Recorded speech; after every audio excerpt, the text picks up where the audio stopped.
ready for another day of insightful discussions and valuable learning. Absolutely, it was an incredible journey exploring the topic for 2 sessions with various panelists and company secretaries giving in their expertise from various backgrounds, continents, countries, and obviously industries. So let's continue our discussion today and hope everyone enjoys it. So moving ahead, our first speaker for today is none other than CS Soumya Parshuraman, who is a practicing company secretary and intellectual property rights attorney and a trademarks agent having around 13 years of experience in corporate governance. Armed with a Bachelor of Commerce and a Bachelor's in Law from Nagpur University and a fellow member of ICSI, she's waiting enrollment after clearing limited insolvency examination. Soumya ji has hands-on experience in company law, compliances, company secretarial matters, trademarks, copyrights, legal advisory, documentations, commercial contracts, and has been representing clients at different forums. She's also a faculty member of SIRC, Southern India Regional Council of ICSI, and is associated to other coaching centers for CWA, CA, and CS students. Next up, we have none other than a distinguished company secretary who, apart from being a BA LLB graduate from Osmania University, Hyderabad, and a company secretary from ICSI, Sri Lekha ji is an experienced corporate legal counsel having 5+ years of experience, being the company secretary and chief legal officer, that is CLO, of Silly Monks Entertainment Limited, a public listed company in Hyderabad. She is very enthusiastic towards all necessary compliance and filings.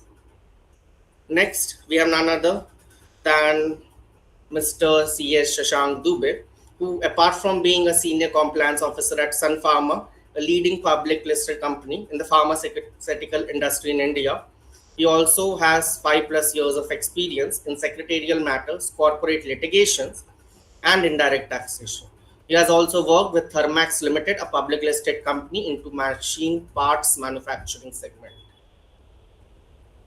Next, we have none other than Mr. Raj Kapadia, who is a fellow member of ICSI and a law graduate. He is the founder of RK Kapadia and Associates, a peer-reviewed firm providing full range services to the global clients in setting up of businesses in India and handholds them under applicable compliance, statutory, regulatory, representation, and intellectual property rights aspects. He is registered as a trademark professional under the Trademark Rules 2017 and is also program graduate from IIM Ahmedabad, Indian Institute of Management, Ahmedabad. He has completed postgraduate diploma in digital business jointly from Columbia University and MIT Sloan School of Management. He has been co-opted as the member of Professional Development Committee of WIRC of ICSI and also has been elected as a vice chairman in the Commercial and Allied Laws Committee of the Chamber of Tax Consultants. He is also active member of the Research and Publication Committee of the Chamber of Tax Consultants. Next, we have none other than CS Vandana Singh, who is an innovative startup founder known for high productivity and efficiency in task completion. She possesses skilled specialization in strategic planning, market analysis, and team leadership. She excels in communication, problem solving, and adaptability, bringing projects to fruition with clear vision and determination. Last but not the least, today we have CS Rabindra Purohit, who is the company secretary and head of compliance for Nivea India from 9 years. He has served as a deputy GM and company secretary of Vodafone India for 8+ years and as a company secretary of Bharti Del Monte Foods Limited for 1.5 years. Being a company secretary with a BCom and LLB from Berhampur University, he is very passionate about corporate law and CSR. So before we move ahead, I would like to again request all the attendees to kindly ensure your webcams are on throughout the conference, else you won't be certified post the conference. And I would also like to thank all the guests for their presence, and we all eagerly are anticipating your valuable insights and contributions to today's conference. Would also like to inform all of you that the HR team will be conducting calls in the chat box throughout the session, and we encourage you to actively participate in them, attendees and speakers alike. So let's start our discussion for today by moving ahead and inviting CS Soumya Pashuraman to commence her speech and share her insights with all of us. Yeah, thanks a lot. Very good evening to all of you. Am I audible? Yeah, okay.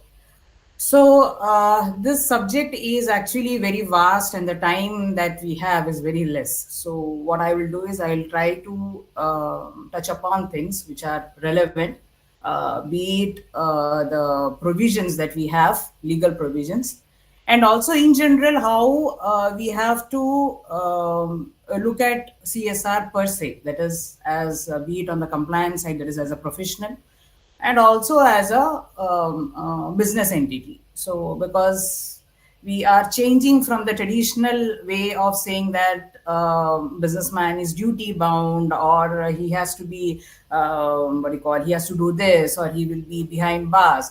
So we have seen that nowadays the what do you call, criminal provisions of Companies Act or whatever legal scenario we have, they have been getting reduced, and compliance aspect or self-regulation has been introduced in a better way. I think that is the better way of doing things. That is my personal view.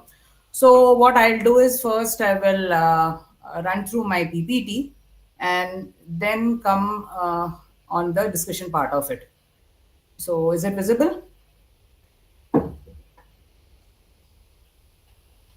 No, I think so.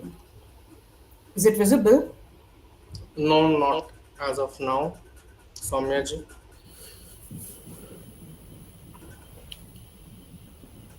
Now visible?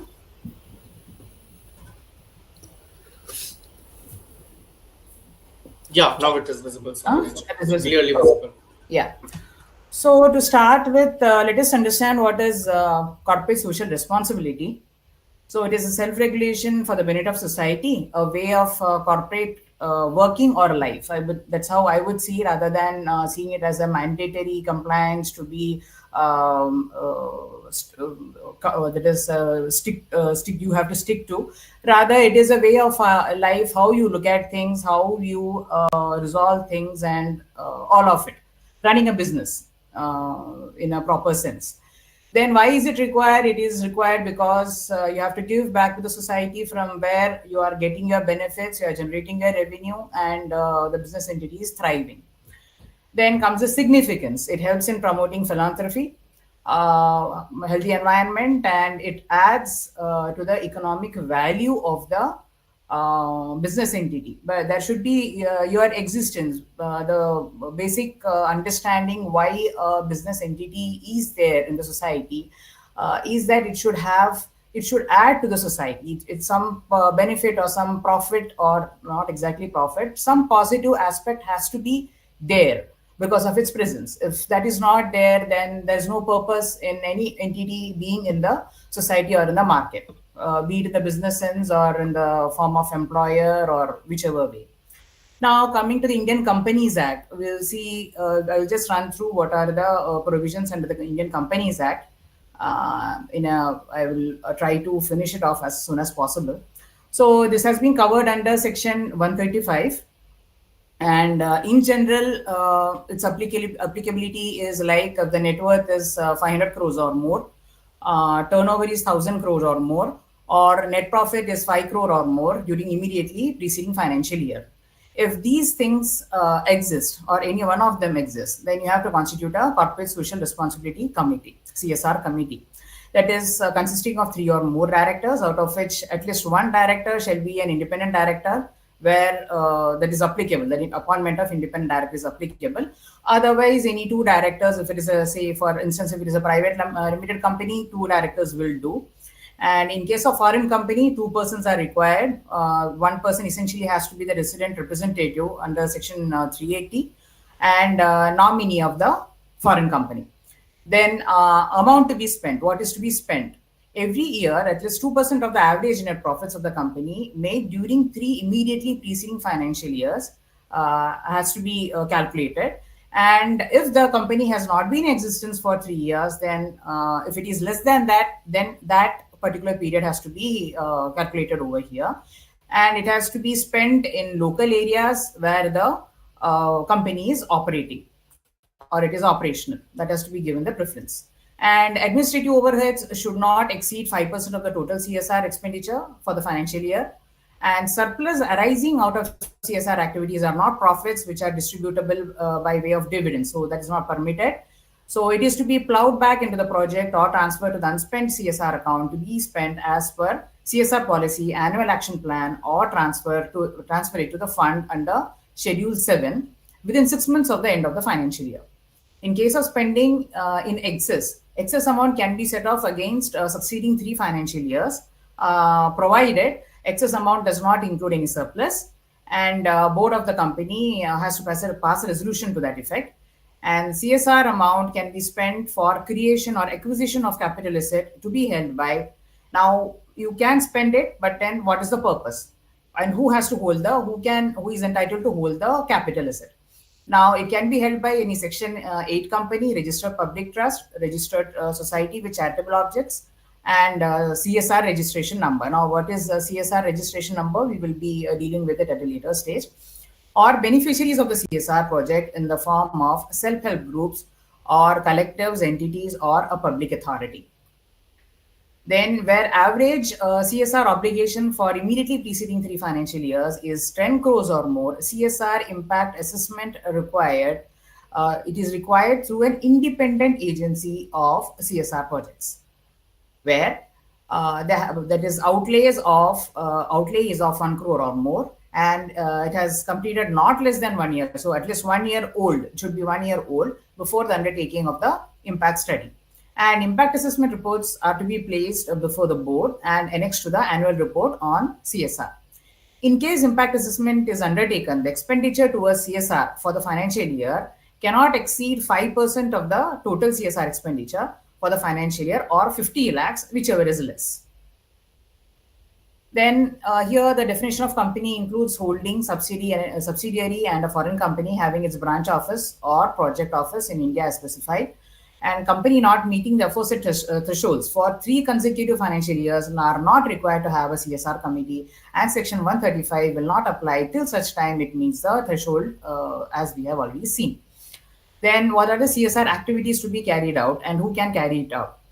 The company itself can do it, or any Section 8 company, registered public trust, registered society, registered under Income Tax Act, established by the company or by company and other companies, or a central government or state government under any act of the parliament or state legislature. Any other Section 8 company, registered public trust, registered society, registered under Income Tax Act, that is under Section 12A or 80G, having an established track record of at least 3 years. And above entities, whoever is going to take up the assignment, or whoever is going to implement the project, these entities have to be registered with the central government through form CSR 1. So this is something which has to be appreciated, which has been included in the legislation. This is for the purpose to see how genuine the particular agency or the implementation program or the that is implementation model is. That is how genuine it is, how good it is. So for that very purpose, CSR registration has to be done, and form CSR 1 is to be signed and verified by a CA, CS or CMA. This has also been included so that it can be properly analyzed whether they are really relevant and not a shell company, or they have actual proper intentions. This is the purpose for introducing form CSR 1. And form CSR 2 is to be filed with annual filing. So this year it is, the last date is 31st of 2024. This is nothing but we have to give the details of what has happened till now. Then coming to the implementation or even planning part of CSR, these things are taken care of by the CSR committee and as well as the board together. So CSR policy is recommended by the CSR committee to board. CSR policy to indicate activities to be undertaken as specified in Schedule 7. So whatever activities are available under Schedule 7 will be the activities which will be considered as CSR activities. You just cannot take any activity that you feel like is going to contribute immensely to the society. It should have been included in Schedule 7. So this is an important aspect. Then recommend the amount to expenditure to be incurred for the CSR activities. CSR committee to monitor the CSR policy from time to time, because this is the committee which recommends the policy to the board. So CSR committee to formulate and recommend to the board annual action plan also. So every year there has to be an annual action plan as well. Now, what are the duties of the board? Board to disclose the composition of the CSR committee, CSR policy projects approved in its report and on their website for public access. So it has to be mentioned and properly explained in not only the board's report but also on the website. And it's a common thing nowadays, because even small companies, startups also have their own websites. So this is not going to be a very big problem. Now, board to consider CSR committee recommendations and approve the policy. Contents to be included in board's report and placed on the company's website. Ensure that the activities undertaken are in tune with CSR policy. Board's report to include annual report on CSR as per Annexure 1 and 2, that is of the Act. Then, in case of foreign company, balance sheet under Section 381 to contain above annual report. This is the content has to be included in case of a foreign company. If company fails to spend on CSR activities, explanation has to be given in the board's report. And board to satisfy the funds, to satisfy that funds dispersed for the proper purpose, and CFO, person responsible for financial management, has to certify to that effect. This is another aspect wherein you can allocate a particular amount for a particular purpose. But then is that amount, is that funding going into the proper channel? Is it being used for the purpose for which it was allocated?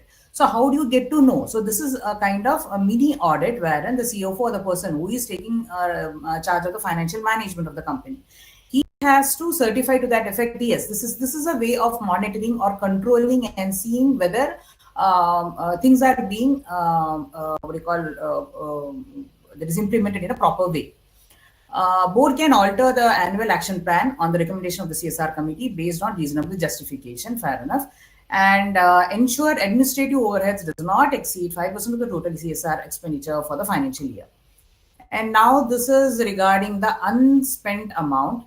So I won't go into the depth of it. The only thing that we can say is that CSR under 135, section 135, contemplates that it can be on the funding, or the activities can be on the year-to-year basis, or even for an extended period more than 1 year, but that has to be limited up to 3 years.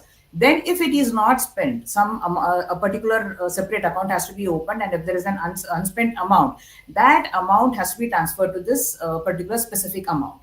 And if that is not the case, you are doing it on year-to-year basis, then the unspent amount has to be transferred to the account which has been created under Schedule 7. And that has to be done within before the expiry of 6 months from the financial year. Now, this is the summary of the provisions which we have already seen. So CSR committee is required only when the threshold is crossed, and that threshold we have to consider during immediately preceding financial year. It is not required if the company is not meeting the threshold for 3 consecutive financial years. So if you want to come out of it and you have all of a sudden started suffering losses, then you have to see within 3 years, that is for a period of 3 years, if you are not meeting the threshold, then you can come out of it. So, but you will have to wait for 3 years to see how is the performance. And it is not required if the amount to be spent is equal to or less than 50 lakhs. So this is also an exemption. Why? Because it is considered a small amount, and for this purpose, a committee need not be constituted. The board itself can take care of the work. So this is the basic aspect that we have to understand. And if it is not complied with, then what can be the consequences? Now, for the company, the penalty is 2 times the amount that should have been transferred to the fund under Schedule 7, or the unspent CSR amount, whichever way it is, or 1 lakh, whichever is less. There is a ceiling limit of 1 crore. And for officer in default, it is 1/10 of the amount to be transferred to the fund under Schedule 7 or unspent CSR account as above, or here the ceiling is 2 lakhs. whichever is less. So this is regarding the penalty. Now coming to the startup scenario or perspective, what is important over here? See, when we say that an entrepreneur or any business entity has to take up the responsibility for the benefit of the society, there is going to be a resistance. Now we have to understand why the resistance is. There is a conflict of perspectives. What is the legislature or the intent or the spirit of the law, and what is the perspective, what is the entrepreneur seeing in it? When you say that, see, when you say that you are duty bound or you have a responsibility, that may be the fact, but am I audible? Am I audible? Yes, ma'am, audible. So we have to see how the perspectives can be unified or can go hand in hand. So there are 2-3 things over here. One thing is of the we're talking about the business entities. If they are big entities who have grown over the years, possibly they are better equipped and their infrastructure is better equipped, and they know what is the role that they are playing in the society and may take up the responsibility. But coming to startups, they fail to understand why why is it that I am burdened with so many things. Very first thing, I have to pay my income tax. There are so many taxes I have to deal with, be it GST, be it income tax, or whatever it is, name it. The names may change, but the net effect is the same, that my funds are getting lesser and lesser. Or say the what do you call, labor laws. There are so many things that I have to comply with, licensing requirements and whatnot. Then why is it that I am again burdened with another responsibility of CSR? So what we have to understand over here is that the mandatory provisions under 135 is a different story. And anyhow, when you are existing in a society, you are taking from the society something. Now, what is it? That is in the form of your revenue. Now, he may argue that I am giving good products or good services. Then why should I be burdened with more responsibility? The question is that, okay, you are doing your part, but then they are also accepting it. The society is also accepting it. So you are duty bound to take care of a bit more. You are going 1 or 2 steps ahead. Not everything. You are not required to spend your entire earning in there for the benefit of the society. It's only a very small part that also it is only up to 2%. And what we have to see over here is that when you're talking about startups, not all startups are going to be profitable right from day one, right? They are going to have a gestation period. So it becomes applicable only on crossing the threshold and not otherwise. So once you cross the threshold, it means that you have started growing fast. You are still a startup, but then you are growing fast. But why did it happen at all? It happened because the society or the consumers or the stakeholders accepted you. So is it not your responsibility to think in terms of benefiting them more? So this is how it has to be seen. And again, when you talk about startups, it is in the competitive world, it is very difficult to thrive, even to survive. Why thrive? Let us say even to survive. Growing as it comes at a later stage. So how do you enter into a market which already has players, and how do you create a niche for yourself? You have to create visibility. Now, how do you create that visibility? Because there are already so many people who are providing identical goods or services or similar goods or services. Now, what is it that you are doing extra?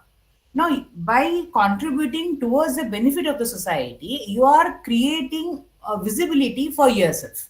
You are making yourself, it becomes imperative when you are doing some good deed. It becomes imperative for the people who are noticing you not to feel the impact of it and not to get impressed by that. Now, when we talk about startups, there are some typical problems irrespective of in which particular industry they are. There are certain problems which are typical to the startups, and all of them face it at a higher degree, at a lower degree, but then they all face it. One is penetrating the market because there are already players. You are a new entrant. Nobody welcomes you into the market. That is one thing. Second is that you have to have when you grow, there is a shortage of funds. You every time you need more and more funding, more investors are required, and also there is a HR crisis. Now, if you ask, if you or me and any human, if you ask a person whether you want to join a particular company, you are definitely going to see the track record for how many years you have that company or the corporate has been, employer has been in existence, what they have been doing. Nobody will be per se very much ready to enter into a startup. And having entered also, they may also be in search of greener pastures, which leads to again high rate of attrition. So if you have got a very good ethical background, if you are morally correct, and you are doing things for the benefit of the society, even if your infrastructure is smaller, if you are a small, even if you are a smaller player compared to the other larger players in the market, even then you get that goodwill, that loyalty and faith. Why? Because you are doing something better, you are doing what do you call something for the betterment of the society. People will like to stay with you. Why? Because of your ethics, because of your values. So this is one of the tools how you create an image for yourself and stick to it. It's not only that you're creating it, but you should stick to it. Maybe it may take more time for you to grow and survive. That's okay, but then you are growing. That's what matters. And then in this way, you are attracting market attention, and it allows you for better penetration. How? Because the suppliers are willing to work all the market elements, factors, or sources. Whoever, be it the supplier, be it the dealer, be it the retailer or wholesaler, whoever it is, name it, but he will be interested in working with you. That kind of a principle or ethics has to be there, and you have to show that you follow these ethics and principles. Now, how do you do that? If you are going to see, when the legislation wants you to share your policies or your activities in the board's report or even on the website, now it is not your business secret or business model that you are sharing. You are sharing your ethics and principles over there, and these are something you can say that is a part of social media. You can say it is part of public domain, where people can have access to it and they read more about you. Say for instance, if I am an investor, I am going to invest only in a company or an entity whom I think is going to have a sustainable growth. I am not going to invest in somewhere where I'm not comfortable doing. Now, when I'm thinking of investing, I'm going to do entire market research to see who is doing what. So when I read your policies or your CSR policies or your about your vision or mission, it should be such that I think that okay, it's not only talking; he is doing it. They are sharing their details on the website or their board's report. In CSR also they are doing it. So it's not only a simple talk. So I can rely on them. So my money is not going the wrong way. So I have that assurance. So this is one of the way in which you are inviting more investors. And when there are already players in the market, there are so many people who are selling the same thing that you are doing. But then why would someone choose your product or your services? Possibly he thinks that you are in principle better than the other players. So this is giving you an edge over other players. Okay, so it can help in getting more investors based on goodwill and sustainable policies. And it boosts employee model. As I said that every business, when it starts, it definitely has some kind of HR crisis, be it for payment of salary, or be it attrition rate, or be it how they are being treated. Now, all these things can be, this is I can say that this is even a kind of marketing tool which can portray you in a very good light in the eyes of the stakeholders, different stakeholders for different reasons. So in a way, it adds to your long-term value addition, And there is another reservation that people have, usually entrepreneurs have, that I have to spend money on it. I have to have separate department for this. It's not necessary that every time you need all this. Now, legislation specifically provides. Now, let us see how the legislation is helping you out in it. Now, the legislation says that you have to constitute a CSR committee. Now, who are the members of the committee? It is not saying that you have to hire an expert or somebody from outside and you have to pay so much and so much, so forth. It doesn't say that. If you are required to have a independent director, otherwise also, then you include that person.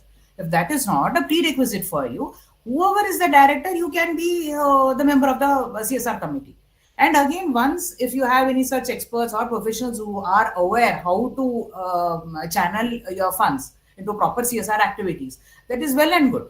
And you have to get it, again, your policies and everything has to be recommended to the board, and the board again has its own dispassionate evaluation over it, and it is going to approve it, right? And again, it is advisable that you have a separate department, but it is not necessary.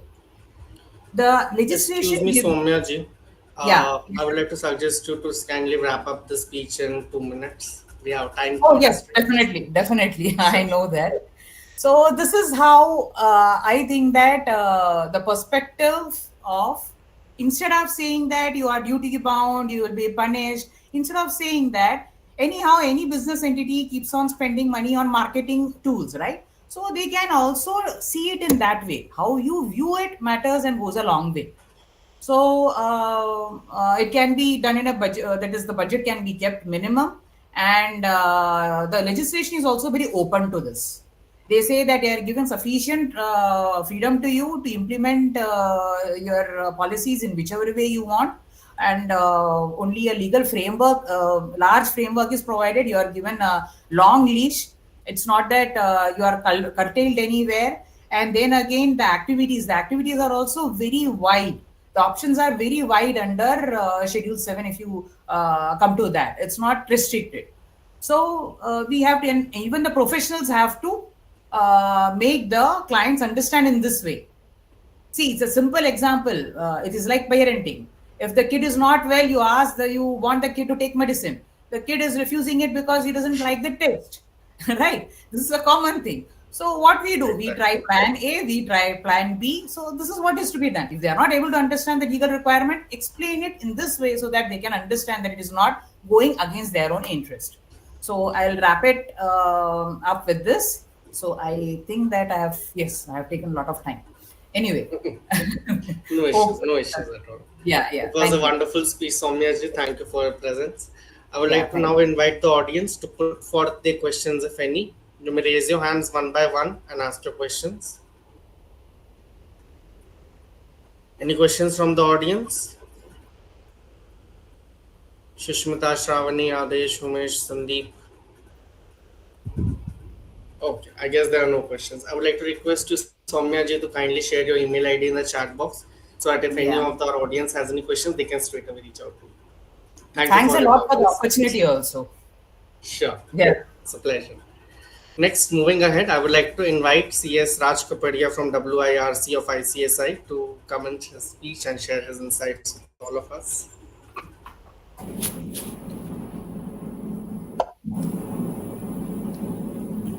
I'll just 1 second.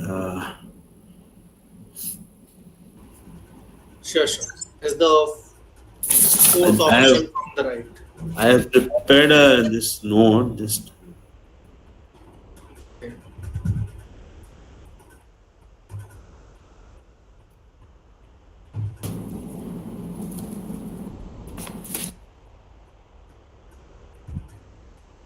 yeah, it's visible. Awesome.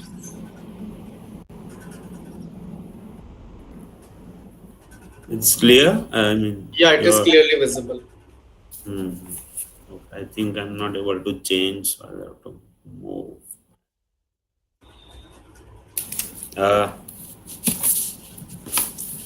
So you have to open it on your system, then you can share from there. Yes. It has to be full screen, Raj. Yeah, I'll do that. So, good evening and welcome to all the attendees. And at the outset, I thank the SK Group to like arrange such a session, having like specific focus on CSR, and that we have discussed CSR from multiple viewpoints and had multiple insights on it over the past couple of days. So, like very good job of it, and we'll begin with my part of the session, and I would like to share some thoughts on it. uh, I am CS Raj Kapadia. I am a practicing company secretary. I am having my own setup, peer reviewed firm in Mumbai itself. I am a program graduate with IIM Ahmedabad. I am also a member of various tax committees of professional bodies, including ICSI, the Chamber of Tax Consultant, and I have contributed multiple articles on various professional forums. Uh, I hope the slide has changed. Please confirm, sir. Yeah, it has Slide changed, has Raj. changed, right? Yeah. Sure. Okay. Thank you. So just to give, so we had a very like wonderful first session by Soumya ji, wherein she has like in great detail she has discussed the provisions as well as the implications of that and how it will affect. So I'll not to avoid duplication, I'll just be very brief. So India is practically the first country to have a regulation on CSR under the Companies Act. So right from the time when it was at a consultative stage, the Companies Act 2013, there were amendments, there were discussions, bills. So this specific provision was probably even at that time, India was a leader in having CSR as this mandatory provision under the Act itself. It is governed by Section 135 of the Act, along with the rules therein, and also the activities which can be undertaken as a CSR are mentioned in Schedule 7, which forms part of the Companies Act 2013. The section begins with every company. So there is no differentiation as such. So we can see in the Companies Act itself that there are separate regimes for a public company, separate for a private, and a small company. There is a separate regime in a way. But CSR provision is for all companies. It is applicable provided the company fulfills the criteria which is mentioned in Section 135, whether it is turnover, net profit, as well as the net worth. We have discussed that in the first session. So if the company is fulfilling the criteria, CSR provision is applicable to that company. Earlier, the broadly the provisions were mainly on you either spend the CSR applicable amount, or if not spent, then you give the reason. The board of directors were required to give reason for not spending the CSR amount, and that was it. But now there have been significant amendments wherein the applicable CSR provisions, the applicable CSR amounts have to be mandatorily spent in the projects which are stated in Schedule 7. The projects can be either ongoing projects or other than ongoing projects, wherein annually the applicable amount can be spent. If the amount is not spent on an ongoing project, the provisions are there that that amount has to mandatorily be deposited in a separate account in a form of an escrow account, which is for unspent CSR account. So if for this financial year by 31st of March, if the amount is not spent, then by 30th of April, which immediately follows the closure of the year, by 30th of April, that amount on an ongoing project has to be mandatorily deposited in a separate unspent CSR account. And if that amount also is not deposited in a separate account, then by 30th September, which immediately follows the closure of the financial year, by 30th of September, it has to be deposited or donated to an entity which is mentioned in Schedule 7 of the Companies Act 2013. So what are those entities? Briefly, if we can discuss the Clean Ganga initiative, the PM Cares Fund, and other such 3-4 funds are mentioned wherein donations can be made. CSR is basically business contributing to society and the environment. So that is how CSR is to be taken. If we see the background as well, the intent when these provisions were being introduced to begin with, as a act, the section 135 which was being introduced at that time, the intent for which it was there was that basically companies are operating in various jurisdictions, various areas. So preference need to be given to those local areas where the companies are operating, because in those areas, the people in those areas, the environment, the infrastructure in those areas is what is most affected by the company's operations. So preference to be given to local areas. The idea is not to make profit from CSR. The business makes profit, generates surplus, and then certain percentage, the 2% of average profits of the last 3 years, so that is to be spent in a as a CSR activity. It is not such a large amount as such. It is not to make profit. It might generate, so the project might generate a surplus, and that surplus also has to be disclosed in the annual return as well for CSR. The idea is also to give a better quality of life to people that companies are working with. Again, it is basically the company is taking something from the society generally, whether it is minerals, whether it is infrastructure, the air around, the environment, it is all affecting. And the idea is to give a better quality of life as a return to the nearby areas. It is not a cess or a tax, so no amount is going to the government. It is basically, it is to invest into communities where the companies are drawing revenue from. It is a part of revenue which is earned by the company. It is returned to the community for their betterment and welfare. It is also, the focus is an inclusive and a sustainable development for the company. That the company is also, in a way, the companies are able to carry out their respective business activities in a sustainable and in an ongoing way, inclusive, that not just the company, its owners, its management, but the entire stakeholders, not just the shareholders, and everyone who is directly or indirectly impacted. It results in an inclusive growth, and contribution is towards well-being of people, and in general a good governance. So we'll see how the good governance and the transparency provisions are also included in the act itself. Excuse me. So what are the focus areas? As we said, that the areas wherein CSR spending can be made are provided in Schedule 7 of the Companies Act 2013. So very briefly, not going in too much of a detail, very briefly, CSR activities can be taken in eradicating hunger, poverty, also to promote a well-being, including preventive healthcare as well. That also forms a part. Promoting education, general and gender equality.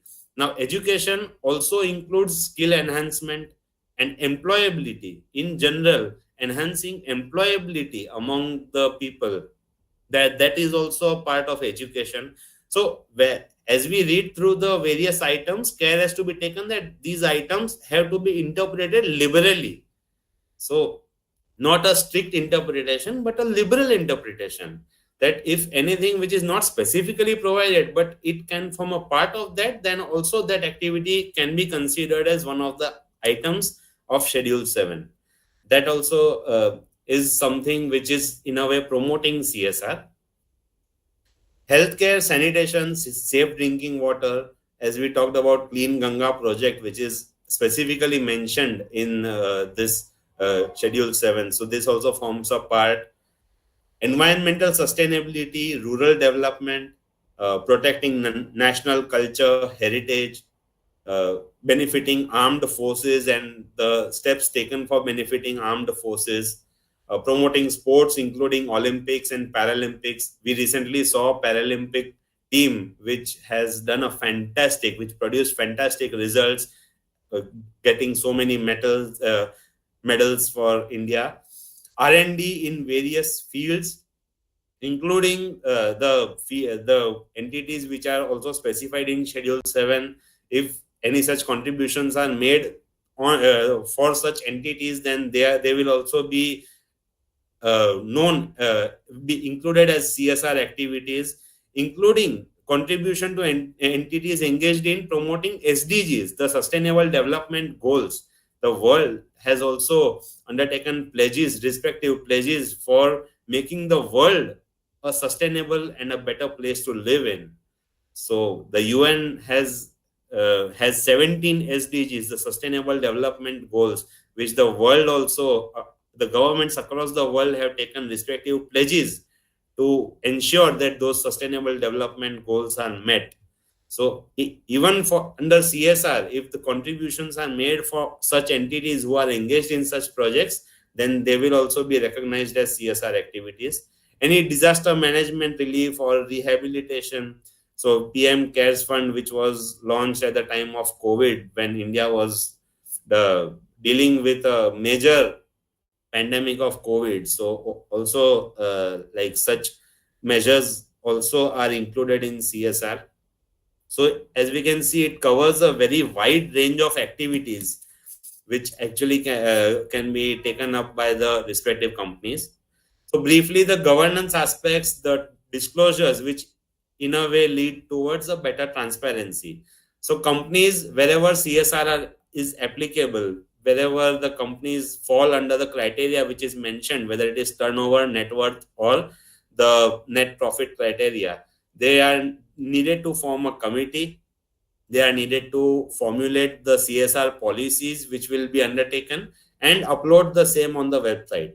So website has to include the entire CSR policies, the initiatives taken, the projects which the companies are working on, the annual return itself which is there for CSR entirely has to be uploaded on the website.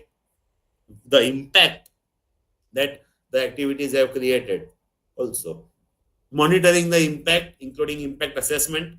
So impact assessment is mandatory as per the criteria again which is mentioned in the act, but in general also, instead of just like spending and done and it's done, it is in a way the annual reporting requirements are such that the overall impact of that, it is spent in which area, where the amounts are spent, what is the asset, if any, which is generated. If it is an ongoing project, then whether any asset is generated, the surplus generated out of such assets. All those details are a part of annual return. Also, the impact that is the projects is on having on the communities, on the environment, on the surroundings. All of that has to be detailed in the annual return. The companies may either spend the CSR amount through itself or through any entity which we have discussed in the first session as well. The entities, whether it is a Schedule 8, the Section 8 companies, or whether any registered trust or a society or any special entity formed by the government or through any special act of parliament. All such entities also can carry out CSR activities. So the companies can make the donations of the required amounts through such entities, and then the entities in turn would carry out the activity. Only thing is that if it is through a trust or a Section 8 company, then there is also a requirement of an established track record, so that a safeguard has been kept that yes, that entity has been carrying out the underlying activity for a period of 3 years at least. So that is there.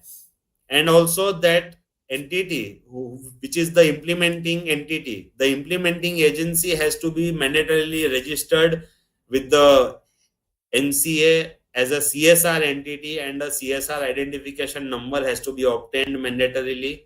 Preference is to be given to local area in which company operates, which we have discussed already. Board report has to contain the disclosure, the gist of the policy, the annual return with the disclosures which we have discussed. All that forms part of the board report and also is uploaded on the website. In turn, auditors, the statutory auditors in the CARO also are required to make to specifically mention whether the CSR amounts have been duly spent, whether there is any unspent amount, whether any such amounts are set off. So all those also are mandatorily to be mentioned in the Caro as well report.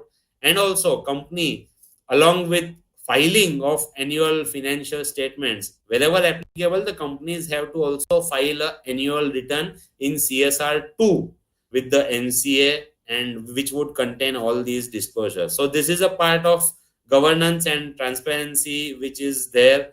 The details are available wherever CSR is applicable. The details are made available on the company's website, as well as available as public documents as well, along with the financial statements on the MCA portal. We discussed about the sustainable development goals as well, that the world has undertaken these 17 promises, and that the entire world is making short efforts towards that. While SDGs, there is a separate reporting requirement under the SEBI laws, which actually we are now focusing on CSR. But if we go through the SDGs, we will see that in a way India under Schedule 7 has already been undertaking. So all those activities are also provided in Schedule 7 as well. Say for example, SDG 1 and 2, which talks about no poverty and zero hunger. We have that item in Schedule 7 as well, eradicating hunger, poverty, malnutrition. So say for example, Zomato's initiative of Feeding India, which is undertaking this activity. SDG 3 we have for good health and well-being. Again, it is included as promoting healthcare, including preventive healthcare as well. So not just healthcare, but preventive also. The initiatives taken form a part of CSR activities. The quality education, which is SDG 4, is also there. The initiative of promoting education also including skill enhancement. So not just education, but also skill enhancement and employability, which really, I mean, these are the activities which really make a significant difference in the entire stakeholders and the community where the company operates in. SDG 5 is gender equality, that is also there in Schedule 7, which is promoting gender equality. We have an example of Godrej Consumer Products. Their CSR initiative is Saloni or Salon, Salon and I, or you can call it Saloni, which is basically focusing on women and like teaching them the hairstyling and and also increasing their employability quotient and also skill enhancement. So we have that significant example which is there of Godrej Consumer Products. Next, we have also SDG 6, which is clean water, sanitation, and we have that in the Schedule 7 as well, which is sanitation, maintaining the quality of soil, water, which we have discussed, the Clean Ganga Fund, which is mentioned in Schedule 7. So any donation to Clean Ganga Fund is also recognized as a CSR activity. We have SDG 13, which is climate action. So we have reducing environmental impact through sustainable practices. Infosys has projects under this criteria. Next, SDG 14 and 15, which is life on land and life below water. We have ensuring environmental sustainability, ecological balance, flora, fauna, animal welfare. We have the Bajaj Autos CSR project, which is canine, which is dealing with animal welfare. SDG 13 again, it is a repeat. So basically, SDGs are focusing on sustainability, not just for the social aspect, but also for environmental and also governance aspect. Whereas CSR, the focus is more towards social responsibilities, but we have seen that there are plenty of similarities as well of SDG with respect to CSR. Certain examples under the Indian context, of course, we have Tata Group as the premium example, and we will also take a moment to remember the legend himself. We lost recently the legend Sri Ratan Tata, and we will take a moment to remember his legacy. Whenever we talk about governance, whenever we talk about CSR, we have the first name which comes in most of the occasions, is of course of the legend himself. So that is the legacy, and the Tata Group in all focuses on education, on healthcare, on rural development. Then we also have Infosys Foundation. Infosys Foundation, as we have discussed, we have initiatives in healthcare, rural upliftment as well. We have Mahindra and Mahindra, which is focusing on education, the Nanhi Kali initiative. Nanhi Kali is also very interesting, wherein the companies have option of like they can manage the entire education of the girl child. They can donate, they can contribute in a way, and also as an impact assessment, or the real impact, the reports and details are also shared of the progress which the particular girl child has made. So it is very interesting initiative as well. They are also into like preventing the forest, which is through Haryali initiative. Zomato, of course, we have discussed Feeding India initiative, and EIH Limited, which is the leading hotel chain, which is the Oberoi Hotels. They have a project Saksham, which is well-being of underprivileged children, reducing carbon footprint, green team, waste cycling. I mean, and also on a personal example as well, CSR basically it can be taken on one side. It can be taken as just another liability for a company, that okay, we have to spend 2% and just spend and get it over with. Or we can actually inculcate the CSR example throughout all the levels of a corporate. So from a personal example, I have observed that one of the leading hotel chains in India, I mean, I was having dinner with like some of my friends, and there was this water bottle which was on the table. A waiter came and like took away the water bottle, which was actually, we had not purchased it from the hotel, but we had it from outside. The waiter took away the water bottle, and his supervisor came and gave the bottle back to us and stated that, oh, it was a plastic water bottle. This hotel has a policy of zero plastic, and the waiter thought that we had asked for water, and someone from the team itself gave this plastic water bottle, and therefore he took it away and he was giving the regular water. But then this was where I mentioned that as a culture itself, this it's a good practice, like protecting this like zero plastic, all these as a example. It can be inculcated throughout all the levels in organization, and as an organization culture itself, this the sensitivity towards CSR, towards social responsibility, can be created. So briefly, what is basically the importance for entrepreneurial ventures? It attracts the socially conscious consumers and investors. Of course, if the entity takes active steps towards CSR, then investors would be keen that yes, entity is also focusing on sustainability from a social point of view. It is being sensitive towards its ecosystem, towards its local areas. The governance and disclosure requirements which the companies have to make, they add a layer of reliability for the ventures. Stakeholders can view the project details on the website itself with respect to the policies, the steps taken, projects executed, also the impact assessment as well wherever applicable. All these details are there on the website. There are also mandatory filings which are prescribed. There are audits, assessments have been provided for. All these also are helping towards the good governance aspect. Entrepreneurs who have built a leading ventures can take it up as a project and inculcate CSR aspects in operations.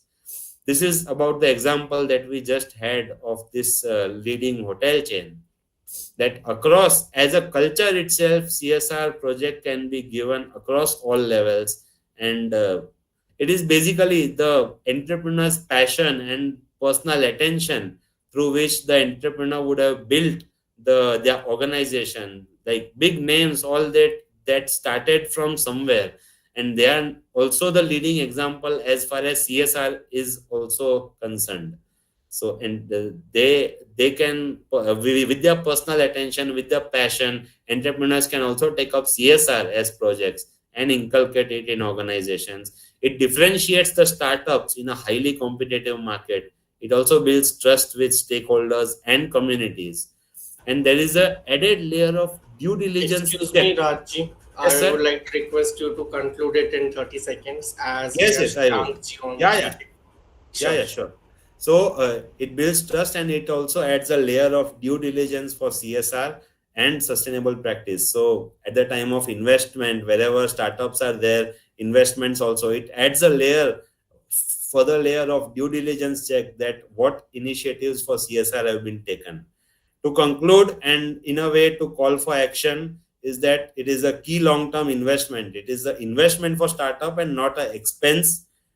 The entity can start small and then scale CSR along with growth. They can maintain the transparency.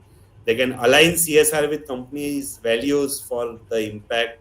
And of course, after the amendments, the projects can be taken up in a planned manner. Funds also can be parked in a separate account, and over the period of 3 years can be used.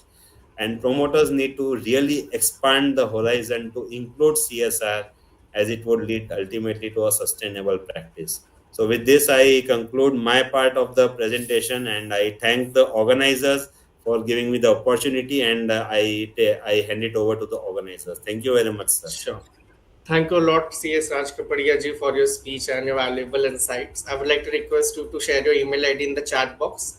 Any of our audience who has any questions can directly reach out to him, since we have a time constraint. Yeah, Umesh, email please. Anji. Now moving ahead, I would like to invite CS Shashank Dubey to commence his speech and share his insights with all of us. Sir, I say request to how someone can start their startup on CSR. Okay, you can just mail out a question to Kapadia ji. He will. I have mentioned my email ID as well, and okay, sure. Work, Sumesh. Chalo. Shashank ji may commence his speech. Thank you. Hey, hi everyone. Thank you. First of all, thank you so much for giving an opportunity. And you guys are doing great work. Since I just saw your last 3 days conference, it was really wonderful, and it was very insightful thoughts. So actually, for me today, actually we have agenda time. So I would like to conclude my few questions in a very short time. Okay.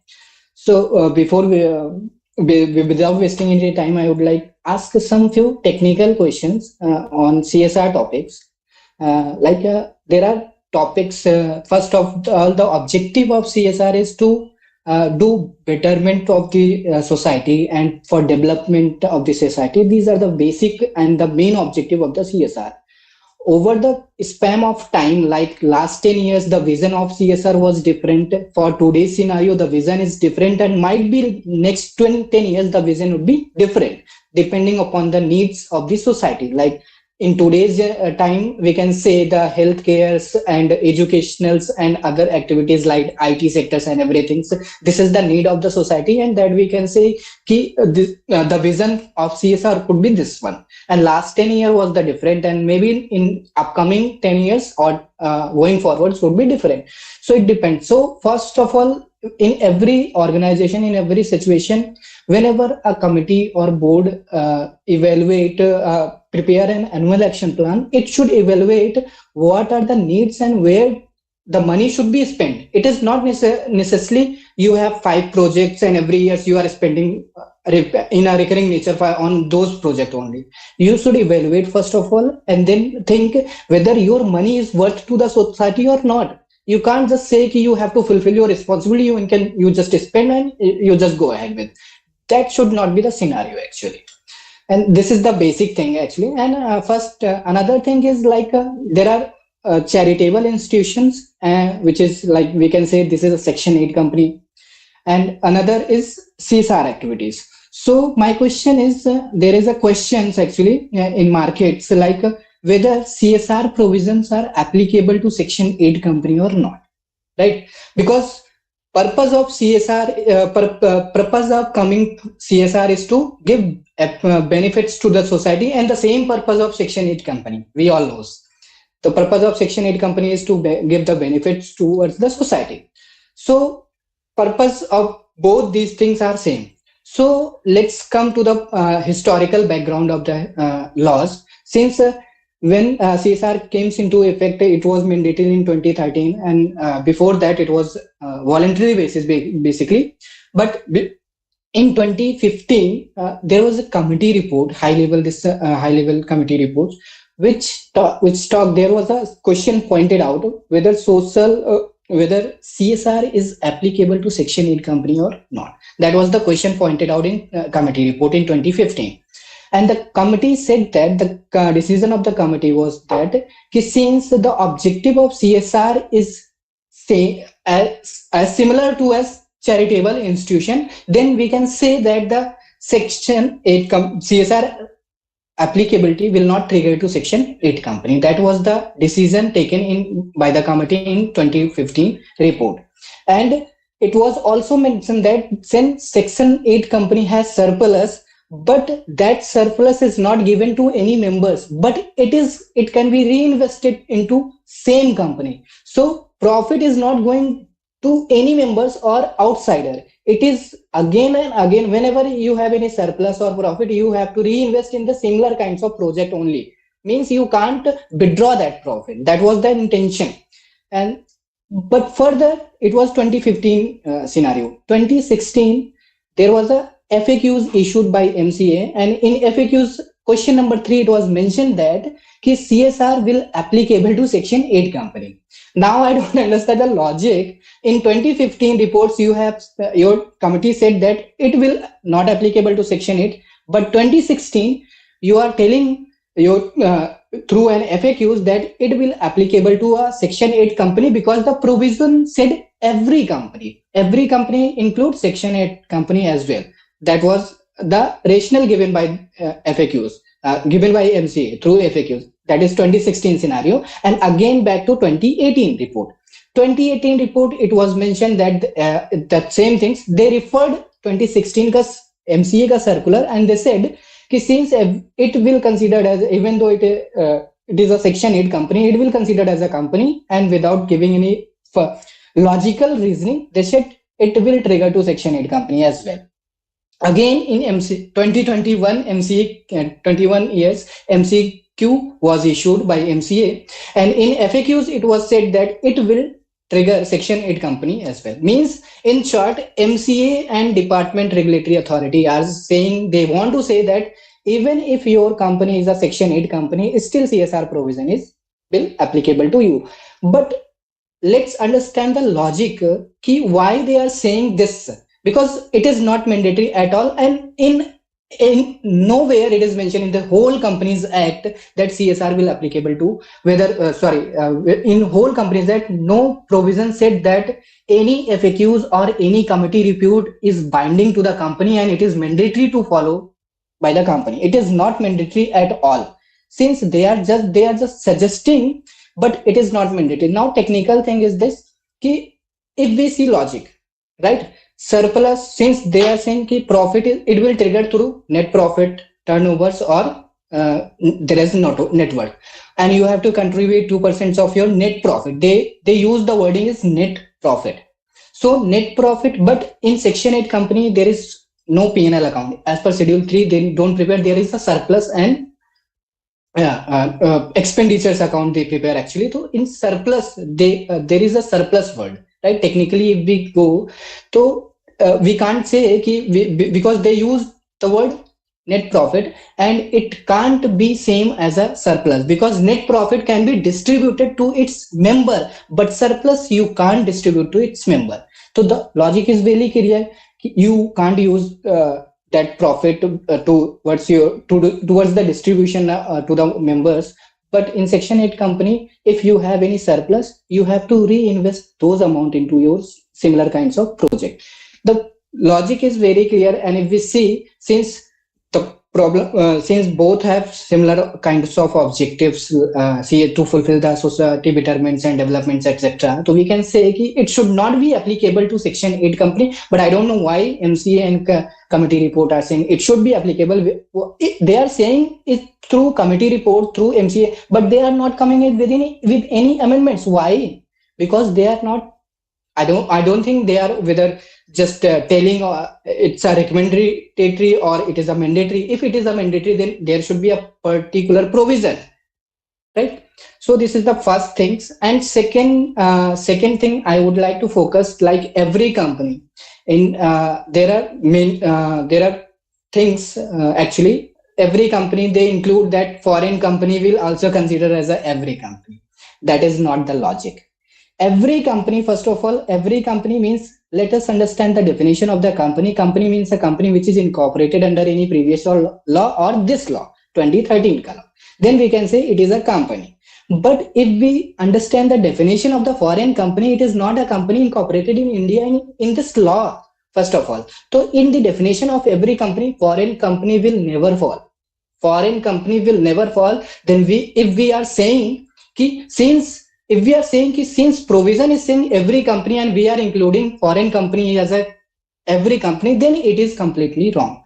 Because there is a section in Companies Act 382 subsection 2 which actually state that CSR section, that is 134 section and section 92 applicable to a foreign company as well. So the trigger point is 382 subsection 2, not 135. For if you have a foreign company, yes, CSR will applicable, but as per section 382 subsection 2, not as per 135 subsection 1. I hope you guys are getting my points. So that is the second point. And third point, there is a trigger. Trigger is net profit, trigger is turnover, and trigger is your net worth. So there is a question I would like to ask this question is actually open for the house. So whenever we calculate net worth, like the definition of the net worth is your paid up share capital plus all reserves created out of profit plus security premium accounts and debit or credit balance of your profit and loss account, but does not exclude any miscellaneous expenditures or writing of etc.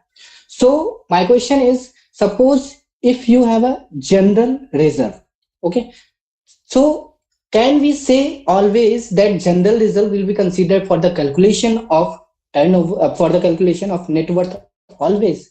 So my answer is no, it can't be said always, because whenever we prepare director's report, there is a, I think, tag, there is a statement whether any profit, whether any reserve has been transferred to a general reserve or not. This statement we have to put in the director's report. Okay. So next point is, suppose if you have any reserve created out of, like you through amalgamations or any other way, you have created any sinking fund reserves, you have created any amalgamated reserve or any other kind of reserve, and that reserve has been transferred to your general reserve. Okay, that reserve has been transferred to your general reserve. Now suppose you have general reserve amount of rupees 100, and through sinking fund or anything you have sinking fund reserve amount of rupees 200. So okay, that 200 you have transferred to your general reserve. Now the general reserve is 300 and your paid up share capital is 500. Now in general, say if we calculate, total is what? 200 paid up share capital, 300 your total general reserve is equal to 500, it is your net worth. We can proudly say yes, now the trigger, it is a trigger for CSR. But if we read it carefully, the wording says all reserve created out of profit. Your sinking fund reserve and your amalgamation reserve was not created out of profit. That is why it will not be considered for the calculation for the purpose of triggering CSR. So the correct amount of net worth would be for calculation of CSR is equal to 200 plus 100 only, that is 300.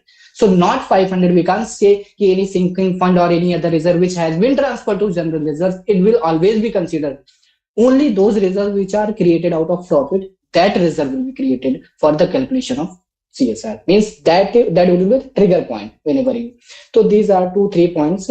And another interesting point, actually I have lots of things to speak, but due to constraint of time, I would sum up with these things. This is the last word.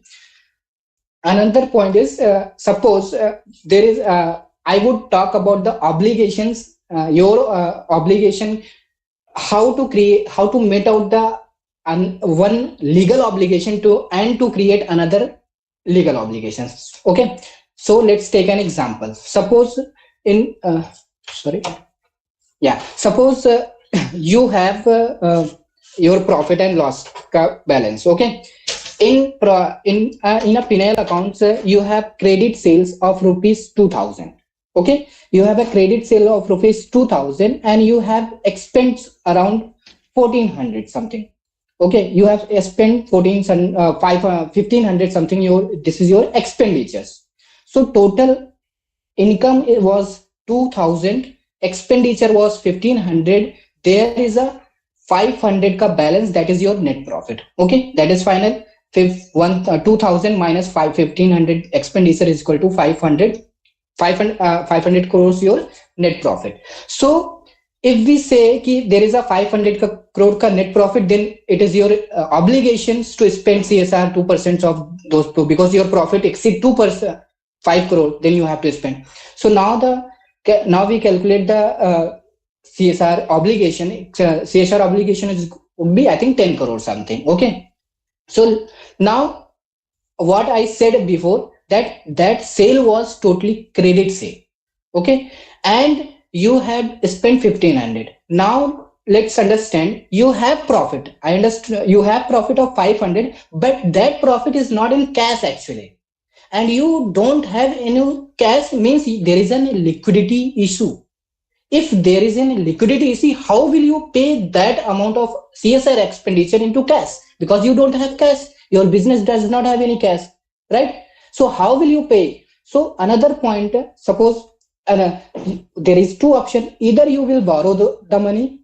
If you are going to borrow the money to pay CSR ka obligation, means you are again creating another obligation to meet out the CSR ka obligation, right? Because you will borrow 10,000 crores ka amount from bank, then you will spend your 10 crores ka amount towards the CSR obligation. But again then there is another obligation will stand, that is your debtor, that is your borrowing. You are borrowing from the bank. So my question is, if there is a sale like credit sale, business does not have any cash or the business does have a liquidity issue, in that scenario, how will you spend money of CSR? How will you meet out with your CSR obligation? That is the again question. And what would be the accounting treatment, taxation aspects? These things are not yet clear now, because nobody talks about this. Because in practical scenario, there is a different situation, and everything there is not, everything can't be mentioned in the your regulation, and regulation is not coming with any clarification, anything. So in this scenario, how will you go through? So these things are still unresolved. Sometimes people borrow money and borrow, then because sometimes they try non-compliance wala things. So it is better to meet out the CSR obligation, and then we will again we will repayment the amount whatever we have borrowed. So these are the things which actually there is a problem in CSR things. There are a lot other things like taxation aspects, GST aspects, but things are not yet clear, not yet resolved. In fact, no clarification has been made in respect of accounting and provision, etc. So that is all about from my side today. I hope if you have any question regarding this, whatever I have asked, you can definitely ask. Anybody? Yeah, we have a question from Mr. Sandeep Rai. Yeah. Hello. Yeah, Sandeep. Hi. Yeah, hi. First of all, thank you for your insightful presence, and I am also always connect with your LinkedIn post. You also always provide some insightful and critical cases. So It's my my question is, pleasure. Yeah. my question is like kindly provide some insight like social impact in CSR. So actually, I would not talk about social impact because it's a very broader time and broader thing actually, and I would not be able to cover everything in 2 minutes. So it would be better if I would definitely, if you have any doubts, then you can ask me. You can write a mail, or you can I think you are connected with me on WhatsApp. Then you can tell. Yeah. Yeah. All right. Yeah, because there are few things in social impact, how to do, what is the procedure, and what project is to be done. And there are many projects which is clarified, and there are many projects which is not yet clarified. So everything, there are lots of things, but it would be better if you will understand in a broader terms, in a detailed manner. Right? I think there is another questions. Yeah. Uh, I guess this question is for Soumya ji. Soumya ji, am I audible? Yeah. Yeah. We have a question for you in the chat box. If you can just go through it. Until then, if anyone else has any questions, you may simply raise your hands. Yeah, Sandeep ji, I guess, has another question still. No issues.